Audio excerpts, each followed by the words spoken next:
வணக்கம் நண்பர்களே, தமிழ் பிளாசம் சேனலில் அவகோடோ சட்னி எப்படி செய்கிறதுன்னு பார்க்கலாம்.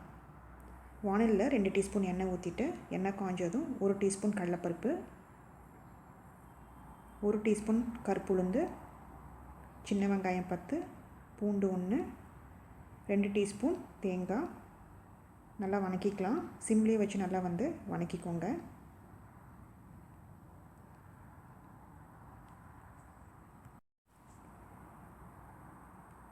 பச்சை மிளகா போட்டுடலாம்.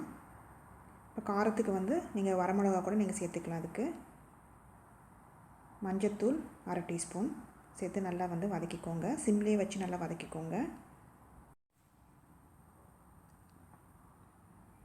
இதுக்கு தேவையான அளவு உப்பு சேர்த்துக்கலாம். சேர்த்து நல்லா வதக்கிக்கோங்க. இப்போ புதினா ஒரு 15 இலை போட்டால் போதும். இது நல்லா வதங்கட்டும் எண்ணெயிலேயே. அவகோடோ மீடியம் சைஸ் கனிஞ்ச பழமாக எடுத்துகிட்டு உள்ளே இருக்கிற சதப்பகுதி எடுத்து வச்சுக்கலாம். அதை சும்மா மசிச்சு விட்டாவே போதும், நல்லா மசிஞ்சிரும். நீங்கள் கெட்டி பழமாக எடுத்தீங்க அப்படின்னா மசிக்க முடியாது. அதனால் நல்லா கனிஞ்ச பழமாக எடுத்துக்கலாம். மீடியம் சைஸ் லெமன் 1/2 லெமன் புளிஞ்சு விட்டுக்கலாம். நல்லா வதக்கிக்கோங்க. இப்போ அடுப்பு ஆஃப் பண்ணிடலாம். ஆறின பிறகு நம்ம விழுதாக அரைச்சி எடுத்துக்கலாம்.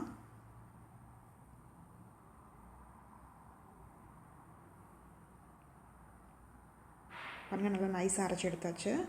இப்போ அதே வானலியில் அந்த எண்ணெயிலேயே கடுகு உளுத்தம் பருப்பு போட்டு பொரிஞ்சோடனே நம்ம அரைச்சி வச்சு விழுதை ஊற்றிடலாம். இதுக்கு தேவையான அளவு தண்ணி ஊற்றிக்கலாம். இது நல்லா கிளறி விடுங்க. புற்றுநோயை தடுக்கும் அவகோடோ பழம். கண் பார்வை திறனை அதிகரிக்கும். ரத்தத்தில் உள்ள சர்க்கரை அளவை குறைக்கும். கர்ப்பிணி பெண்கள் இது சாப்பிட்டு வந்தால் ரொம்ப நல்லது. பாருங்கள், அவகோடோ பழத்தை நல்லா மசிச்சாச்சு. இதை நம்ம போட்டுடலாம். நல்லா கனிஞ்ச பழமாக எடுத்துக்கோங்க. இதில் நல்லா கிளறி விடுங்க. சிம்லேயே வச்சுக்கோங்க.